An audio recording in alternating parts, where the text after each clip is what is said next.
যদি কোনো ভক্ত আমাকে একটি পাতা দিয়ে ডাকে, একটি ফল দিয়ে ডাকে, এক গ্লাস জল দিয়ে ডাকে, আমি সেটা গ্রহণ করি, কিন্তু সেবা করি না। সেবা করি কখন? না যখন ভক্তি মিশ্রিত করে আমায় দেয়, তখন আমি সেবা করি ভক্তের বস্তু। যতক্ষণ ভক্তি না দেবে ততক্ষণ আমি সেবা করি না। মা, লবণহীন রন্ধন আর ভক্তিহীন ভজন, এটা এই দুটো কোনো কাজেই লাগে না। বাড়িতে আত্মীয় এসেছে, ভালো মন্দ রান্না করে খাওয়াবেন, আর মনে মনে বলছে এমন ভালো করে রান্না করবো আত্মীয় যেন খেয়ে বারবার আমার বাড়ির নাম করে। তেল মশলা সব বেশি বেশি করে দিয়েছে, কিন্তু 10 পয়সা লবণ দেওয়ার কথা মনে না। সেবা করা যাবে?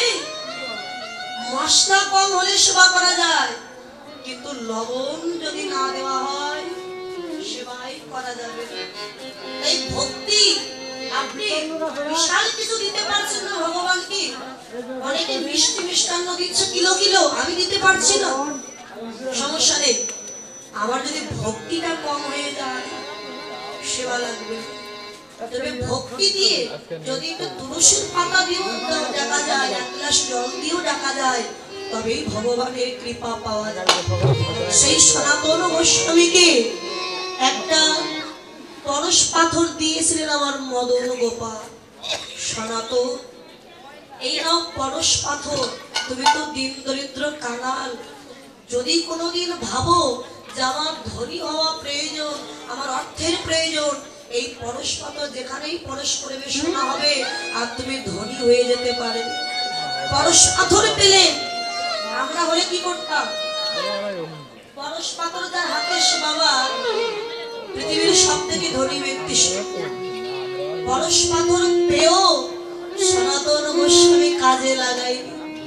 ওই যে চালে, তাল পাতার ঘরে চালে রেখে দিয়েছে গুজি, কেননা ওই পরশ পাথর যদি আমি ব্যবহার করে সোনা, সবকিছু সোনা বানিয়ে ফেলি, আমি যদি ধনী হয়ে যাই, ধনী হলেই তো মদন গোপালকে আমি ভুলে যাব, তার নামের প্রতি আমার বিশ্বাস থাকবে না, ভক্তি থাকবে না। তাই আমি চাই না এই পরশ পাথর, আমি চাই শুধু আমার মদন গোপালের রাঙা চরণ। পরশ পাথর কি হবে? ধন সম্পত্তি, এটা আজ আমার আছে, আগামীকাল অপর একজনের হয়ে যাবে, তারপরে আরেকজনের হয়ে যাবে, তারপরে আরেকজন। এই পৃথিবীতে আমি কিছু নিয়ে আসিনি, কিছু আমার সঙ্গে দেবেও না। বাবা মারা গেছে, ছেলে কান্নাকাটি করছে, মা কাঁদছে, ছেলে একজনে কাঁদছে, মাকে ডেকে বলছে মা আমার হাতে একটা সোনার আংটি আছে, খুলে নাও নইলে চুরি হয়ে যাবে। বাবার গলায় একটা স্বর্ণের চেন আছে, খুলে নাও নইলে হারিয়ে যেতে পারে। মা তখন বলছে আরে খোকা, আংটি খুললাম, সোনার চেন খুললাম, তোর বাবার গলায় যে একটা তুলসীর মালা আছে ওটা খুলে নেব? ছেলে তখন বলছে না মা, ওটা খুলো না, সব খুলে নিলে বাবা আমার মনে কষ্ট, সব খুলে নিলে বাবা আমার মনে মনে কষ্ট পাবে, সব খোলার দরকার। মানে তুলসীর মালাটা যে কোনো দাম নেই, তাই ওটা রাখতে বলছে, কিন্তু স্বর্ণ অলংকার গুলো সব খুলে নিতে বলেছে। এই জগতের কোনো কিছুই সঙ্গে দেবে না, শুধু সঙ্গে যাবে কি কৃষ্ণ নাম, বনহরি হরি বল।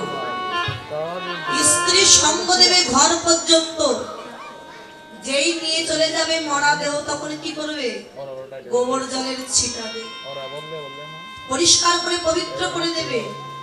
আপনার আত্মীয় স্বজন ছেলে মেয়ে সঙ্গ দেবে শ্মশান ঘাট পর্যন্ত, তারপরে সঙ্গ দেবে কে? কেউ দেবে না। তারপরে সঙ্গ দেবে আমার ভক্তির ভগবান শ্রী গোবিন্দ।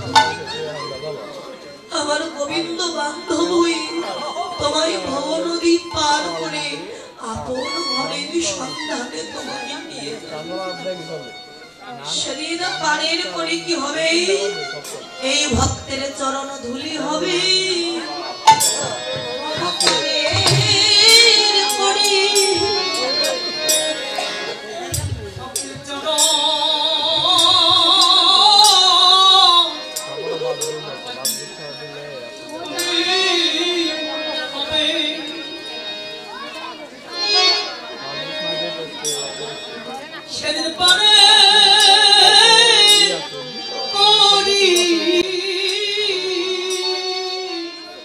ভব পারে ওরে আকাশ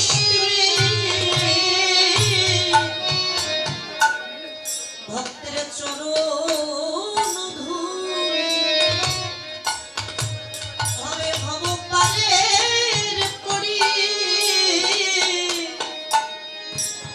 ওই ভব পারে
বন্ধু বলো স্ত্রী বলো আর পুত্র বলো ভেবে দেখো এই জগতে কেউ তোমার না আহা ভেবে দেখ মনকে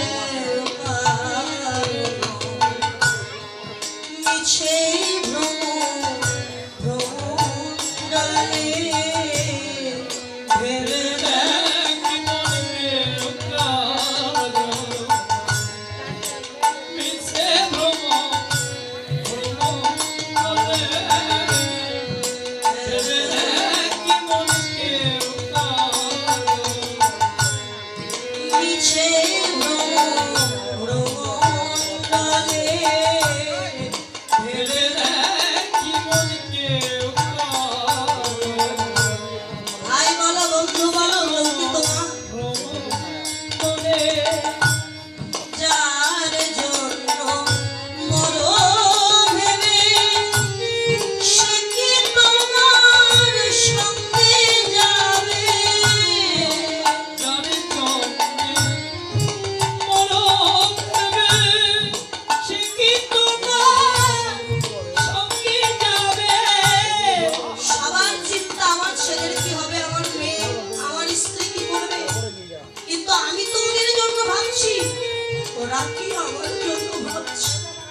परमात्मा चले जाबे আমাকে আর কেউ মানুষ বলবে না কি ওটা মরা লাশ লাশকে ছুঁইও না তাই আজকে ভক্তির ভগবান গৌরাঙ্গ সুন্দর তার রূপে নয়ন দিয়ে যত মহাপুরুষ যত জমিদারের পুত্র হয়েও জমিদারি ত্যাগ করলেন গৌর রূপে নয়ন বাবাই রঘুনাথ দাস যার পিতার নাম গোবর্ধন দাস তিনিও কিন্তু জমিদারি ত্যাগ করেছিলেন পরবর্তীতে রঘুনাথ দাস যখন বৃন্দাবনে গিয়েছিলেন সনাতনের কাছে সনাতনের তো একটা তাল পাতার ঘর ছিল আর রঘুনাথের সেটাও ছিল তিনি ফাঁকা জায়গায় বসে তপস্যা করতেন কত রৌদ্রের তাপ পড়তো বৃষ্টির জল পড়তো মাথা সনাতন গোস্বামী বলতেন রঘুনাথ তুমি একটা ঘর বেঁধে সেখানে ভজন সাধন করো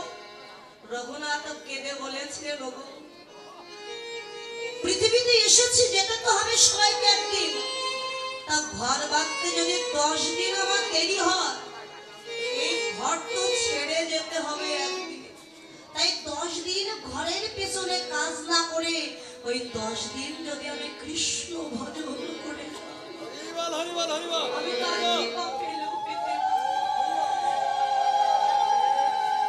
রঘুনাথ যখন রাধাকুণ্ডের তীরে বসে একদিন তপস্যায় মগ্ন তার কোনো জ্ঞান নাই তপস্যা করছেন একদিন সনাতন দূর থেকে দেখতে পেলেন ওই রঘুনাথ তপস্যা করছে আর একটি হিংস্র বাঘ রঘুনাথের দিকে তাকিয়ে আছে এক নিরিখে মানে রঘুনাথকে গ্রাস করবে সনাতন দেখতে সামনে বিপদ রঘুনাথকে গ্রাস করবে ওই বাঘ রঘুনাথকে বাঁচাতে হবে হঠাৎ সনাতন তাকিয়ে দেখে রঘুনাথের পাশে স্বয়ং মদন গোপাল হাতে লাঠি নিয়ে দাঁড়িয়ে আছে কেন রাগের হাত থেকে ভক্তকে বাঁচানোর জন্য লাঠি নিয়ে দাঁড়িয়ে আরেকদিন সনাতন দেখতে পেলেন ওই রৌদ্রের তাপে যখন তপস্যা করছেন রঘুনাথ এত রৌদ্রের তাপ স্বয়ং শ্রীমতী রাধারানী এসে নিজের শাড়ির অঞ্চল দিয়ে এমন করে রঘুনাথকে ঢেকে রেখেছে যাতে রৌদ্রের তাপ আমার রঘুনাথের মাথায় না পড়ে রাধারানী দাঁড়িয়ে আছেন রৌদ্রের তাপে আর নিজের আঁচলটা এমন করে ঢাকিয়ে রঘুনাথ যখন সনাতনের কাছে ফিরে এসেছে সনাতন বললেন রঘুনাথ তুমি কি আমার রাধা মাধবকে একটু সুখে থাকতে দেবে না কেন তাই একদিন দেখলাম তোমাকে হিংস্র বাঘ সেবা করবার জন্য ধেয়ে যাচ্ছে আর তোমাকে রক্ষা করবার জন্য স্বয়ং মদন গোপাল হাতে লাঠি নিয়ে দাঁড়িয়ে আছে ওই পাহারা দিচ্ছে আজ দেখলাম রৌদ্রের তাপ থেকে তোমায় বাঁচাতে শ্রীমতী রাধারানী নিজের শাড়ির আঁচল দিয়ে তোমার মাথাটা এমন করে ঢেকে রেখেছে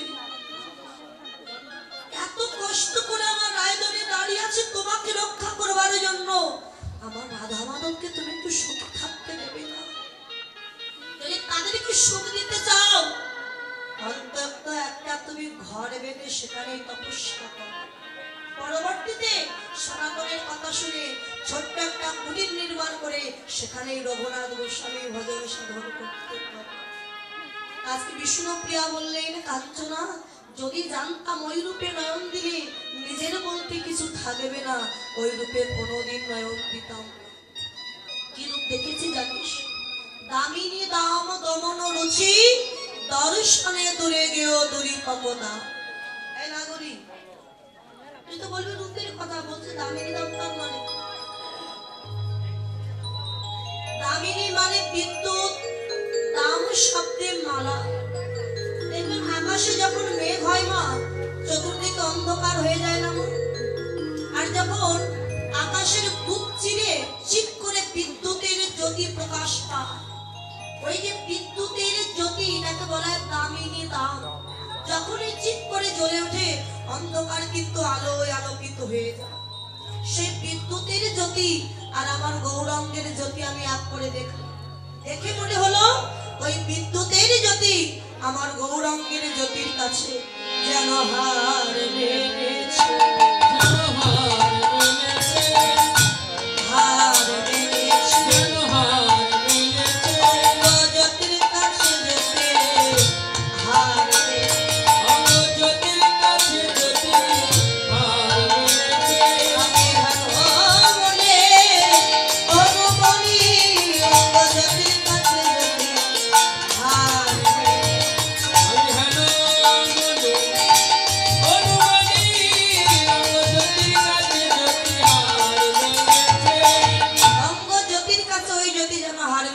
তুলনা হয় না। দর্শনে মানে আমি যখন দেখলাম, দূরে গেও অর্থাৎ দূরে গেল, দূরি পক তাপ, তাপ মানে তাপ। আমার দেহে যে ত্রিতাপ জ্বালা ছিল, আধ্যাত্মিক, আদি ভৌতিক, আদি দৈবিক, গৌরকে দর্শন করা মাত্র এই ত্রিতাপ জ্বালা যেন আপনা হতে দূরীভূত হয়ে গেল আমার।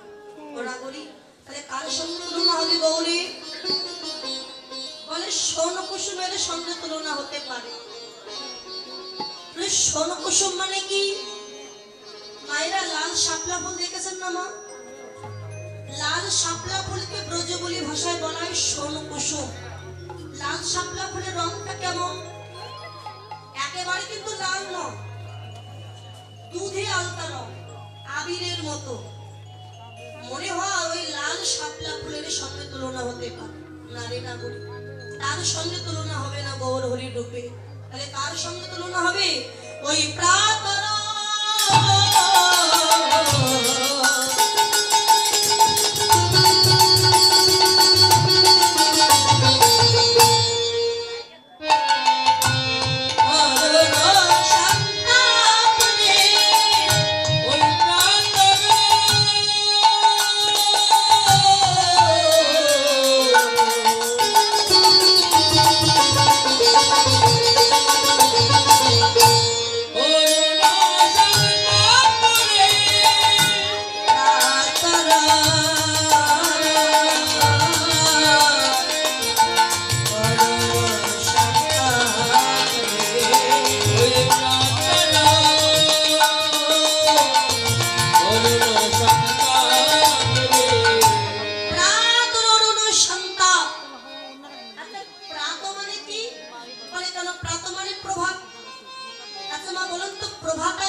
প্রভাত আগে, ঠাকুমা ঠিক বলেছে।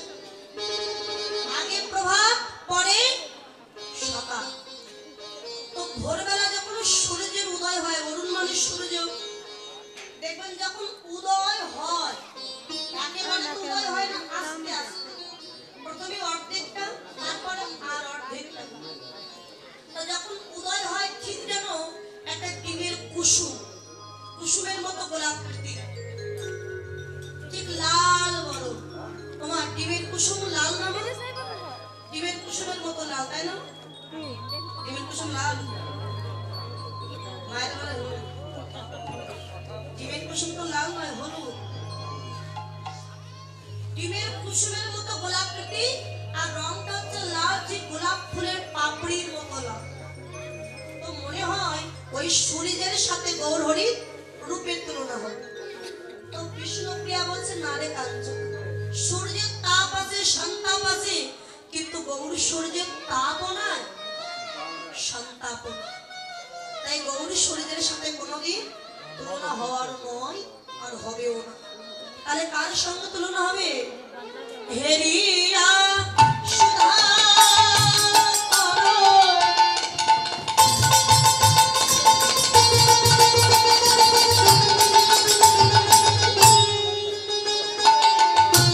মুরছি চরণ তালে হেরিয়া সুধা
সুধাকর মানে চাঁদ।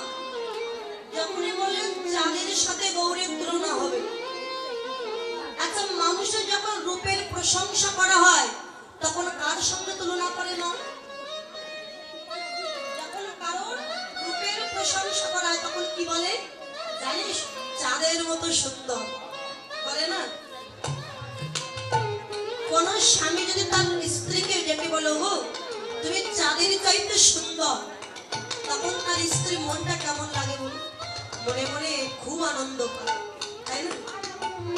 যখন চাঁদের সঙ্গে তুলনা করলেন গৌর হরি, বিষ্ণুপ্রিয়া বলছেন না রে কাঞ্চন, তুলনা হবে না। কেন হবে না? চাঁদের এত জ্যোতি সমস্ত কিছু অন্ধকারকে নাশ করে দেয়। চাঁদ দেখতে কত সুন্দর,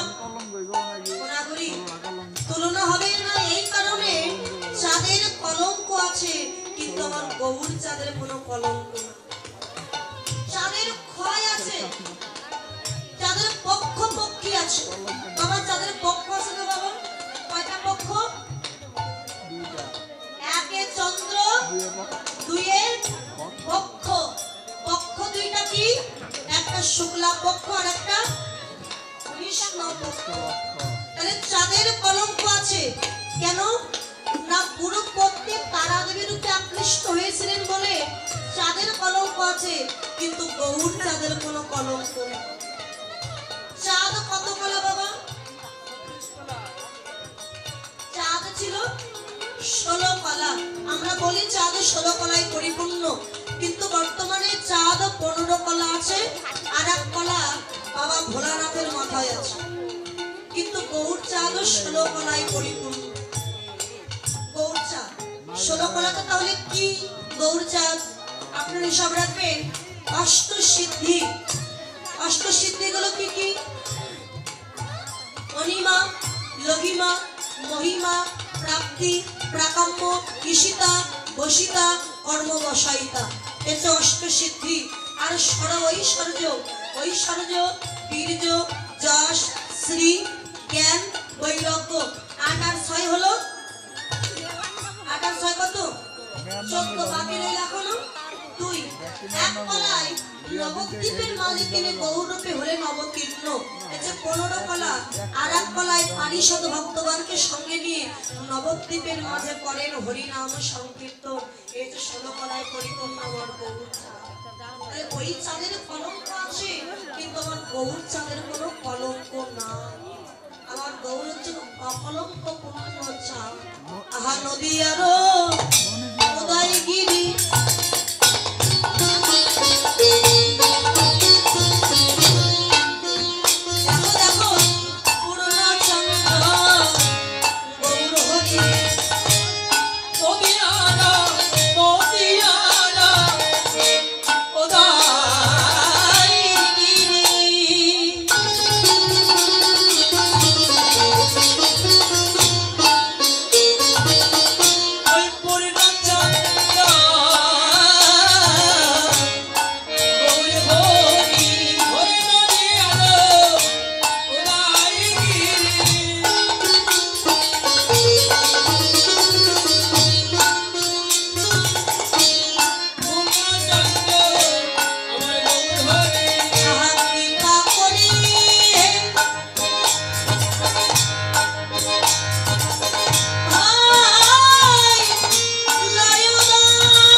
সমস্ত অন্ধকারকে নাশ করে, কিন্তু মনের অন্ধকার, বনের অন্ধকার আর ঘরের কোলের অন্ধকার ওই চাঁদ কখনো দূর করতে পারে।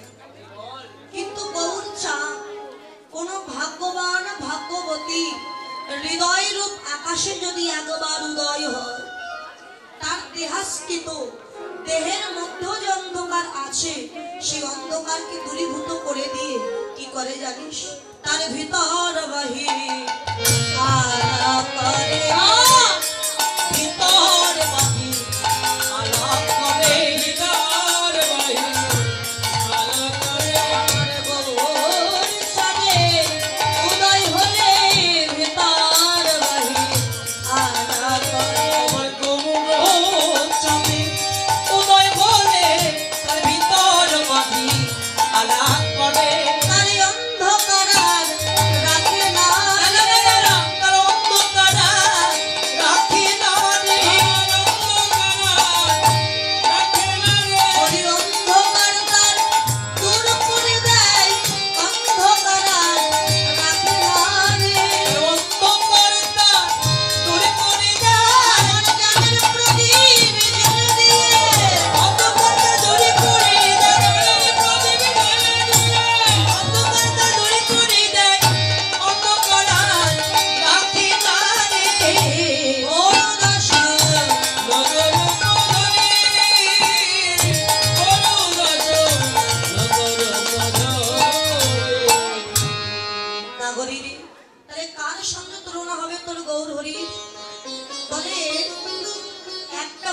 সঙ্গে তুলনা হতে পারে, তার সঙ্গে সুবরণের সঙ্গে তুলনা হবে। ওরা বলি সুবরণ মানে কি? একটু ভালো করে বুঝিয়ে বল না। সুবরণ মানে কি? সুবরণ মানে তো সবাই জানে যে মায়েদের কানে। ও দিদিমা, সুবরণ মানে কি? কি কানে কি থাকে? বাজের হাতে গলায় দিই আমরা। সোন মানে মায়েরা বলতে ছিটি গোল। গোল্ডেন। সোনা, সোনার অনেক নাম, সুবরণ, হেম, কাঞ্চন, অনেকে বলে গোল্ডেন। সোনার অনেক নাম আছে না? যখনই বলতে সোনার সাথে গৌরের রূপের তুলনা হবে, বিষ্ণুপ্রিয়া বলছেন না রে কাঞ্চন, সোনার সঙ্গে কোনোদিন তুলনা হওয়ার নয়। কেননা সোনায় কখনো উপাসনা পাওয়া যায় না, কিন্তু আমার গৌরী সোনায় উপাসনা পাওয়া যায়। স্বর্ণালঙ্কার মানুষ যখন অঙ্গে ধারণ করে তখন তার অহংকার বেড়ে যায় যে আমার 5 ভরি কি 10 ভরি সোনা আছে, কিন্তু গৌরী সোনাকে বুকে জড়িয়ে ধরতে পারলে মান অভিমান দূরে চলে যায়। স্বর্ণালঙ্কার পরে আপনি রাস্তা দিয়ে একা একা হেঁটে যান, আপনার প্রতি লক্ষ্য থাকবে চোর ডাকাতের ছিনতাইকারী, কিন্তু তুলসীর মালা গলায় দিয়ে, হাতে জপের মালা নিয়ে, কপালে তিলক ধারণ করে কৃষ্ণ নাম গাইতে গাইতে আপনি রাস্তা দিয়ে হেঁটে যান, আপনার প্রতি লক্ষ্য থাকবে স্বয়ং ভগবানের চোর ডাকাতের মুখ।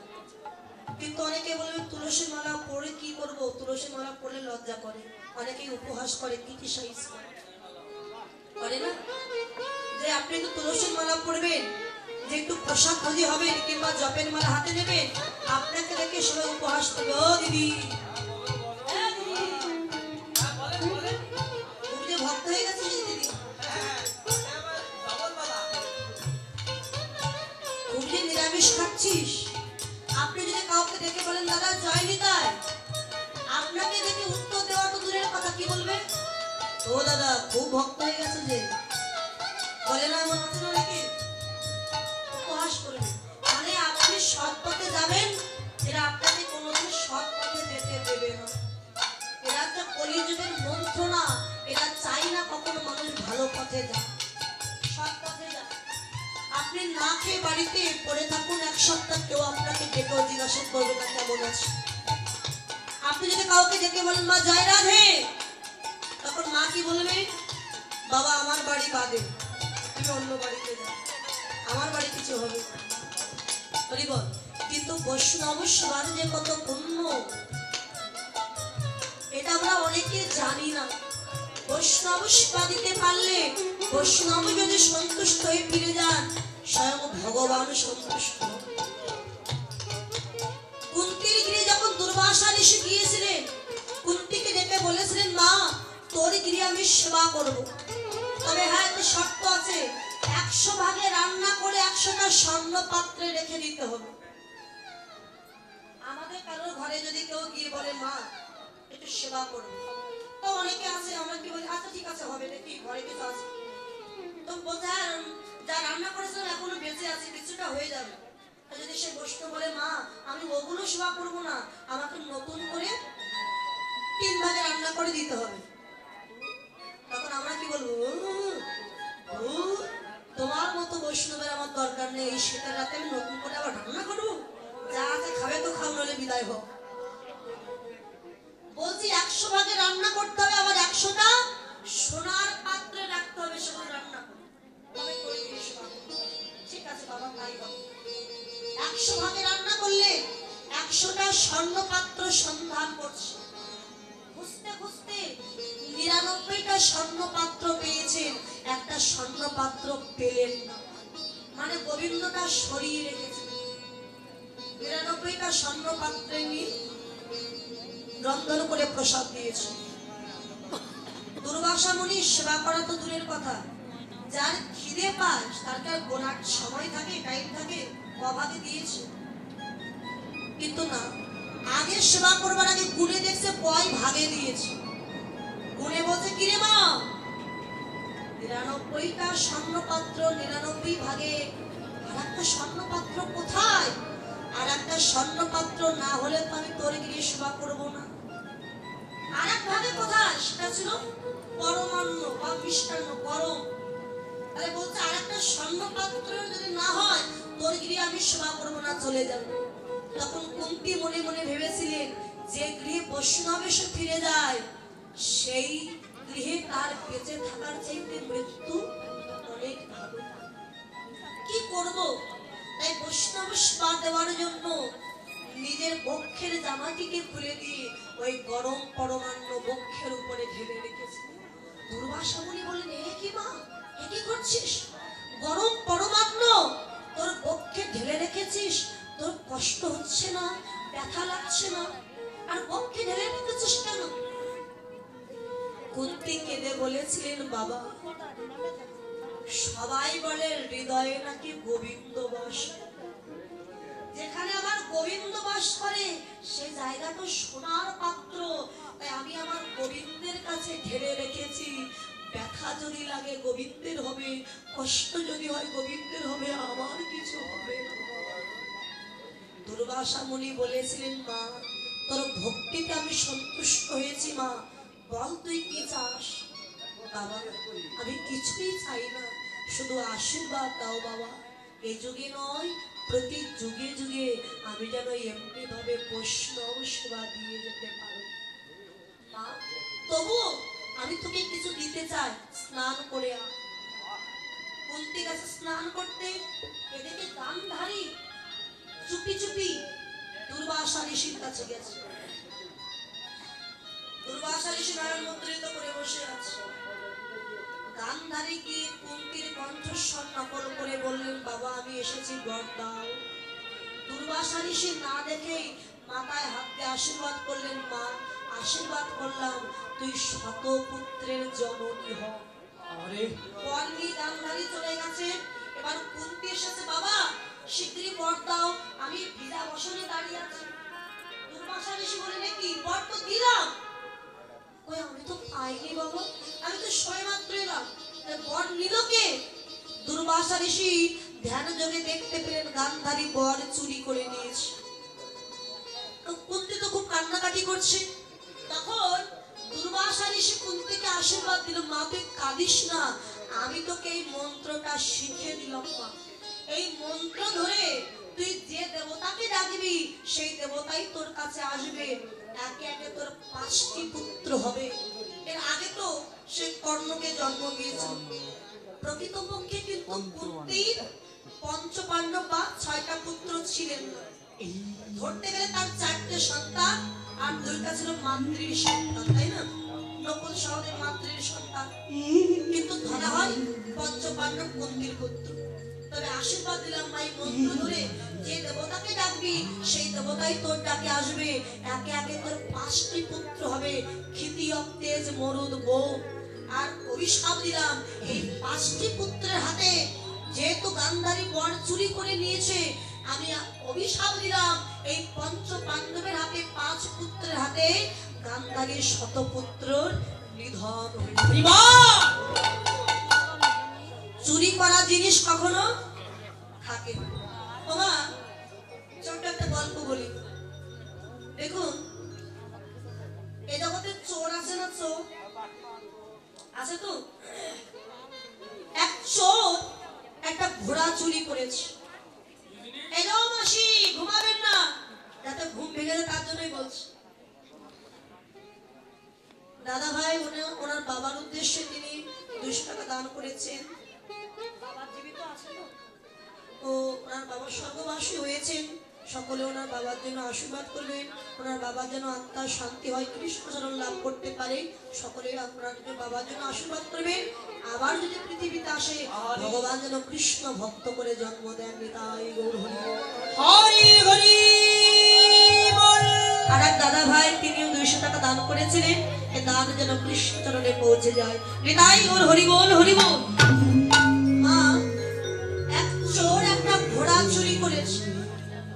ঘোড়া চুরি করে বাজারে বিক্রি করতে যাচ্ছে রাস্তা দিয়ে। দেখুন চোরের জিনিস কখনো থাকে না। তা ঘোড়াটা যখন নিয়ে যাচ্ছে রাস্তা দিয়ে, রাস্তার ধারে এক ভদ্রলোক দাঁড়িয়েছিল। ঘোড়া থেকে দেখে ডাকে, ও দাদা বলেন তো বলেন আমাদের টাকা ঘোড়া বিক্রি করবে হ্যাঁ বিক্রি করবো কত দাম ৬৫,০০০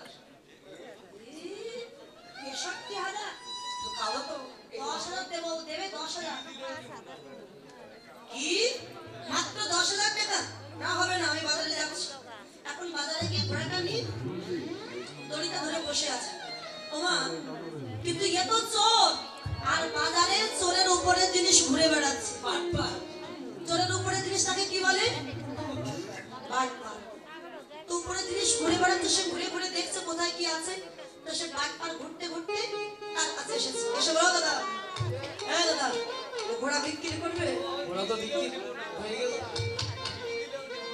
কত দাম কালো তাই কত দাম বলে 70,000 তখন বাটপার বলছে লিকে ঘোড়া হাঁটতে পারে না ছুটতে পারে না তাই আবার 70,000 টাকা হাঁটতে পারে ও ছুটতে পারে চোর তখন বলছে কি আমার ঘোড়া ছুটতে পারে না হাঁটতে পারে না একবার ছুটিয়ে দেখো বাটপার মনে মনে বলছে আমি এটাই তো চাই দাদা তোমার ঘোড়া সত্যি ছুটতে পারে তো আরে পারে কি একবার দেখবো তো দেখি পারে কি না পারে তো ছুটিয়ে দেখো দাদা তো পরীক্ষা করে দেখবো বলে হ্যাঁ দেখো দাদা আমার জুতা দোকানে রেখে গেলাম তো দেখো আচ্ছা ঠিক আমি আছে যাব আর আচ্ছা দোকানের জুতা খুলে রেখে গেছেন জুতা আবার 3 জায়গায় সেলাই করা চিন্তা করে জুতা জোড়াটা রেখে ঘোড়ার পিঠে উঠে বাটপার সেই যে ছুটে চলে গেল আর এলো আর বিকাল বেলা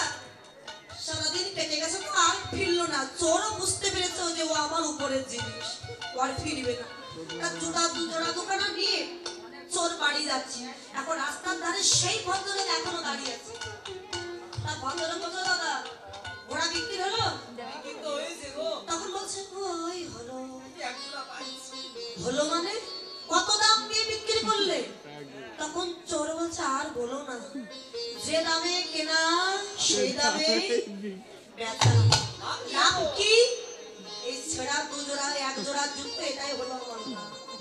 মানে চুরির ঘোড়া চুরিতেই চলে গেল লাভ হচ্ছে এই জোড়া তাবার জুতা জোড়া তাবার 3 জায়গায় সেলাই করা চিন্তা করে তাই চুরির জিনিস কখনোই থাকবে না অনাগরি সুবরণ বরণ হেরি নিজ কুমারে সুবরণ বরণ হেরি নিজ কুমারন সুবরণ বরণ হেরি নিজ কুমারন আদিয়া পন মনস্তাপে আলিয়া মনস্তাপে আর নিজ তনজারি ভস্ম করাইতে নিজ তন জানি ভাষাব করাই প্রবেশিল অনল সন্তাপে আর প্রবেশিল অনার সন্তাপে প্রবেশিল অনল সন্তাপে প্রবেশিল অনার সন্তাপে ওরা রূপে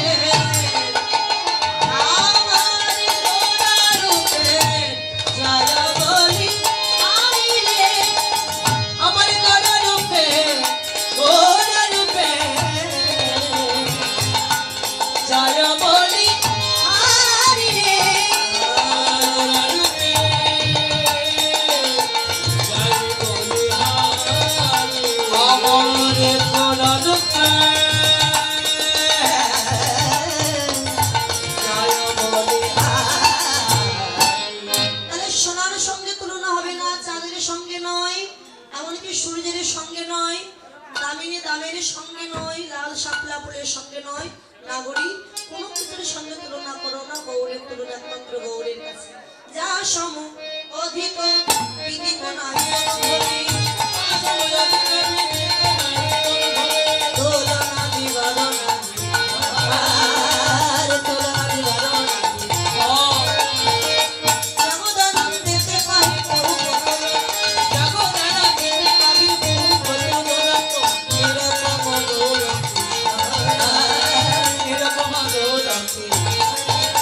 এই যে আমার ভাগ্য আমার ভাগ্যে হলো না রে এই যে ভাগ্যে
রাধা কুণ্ড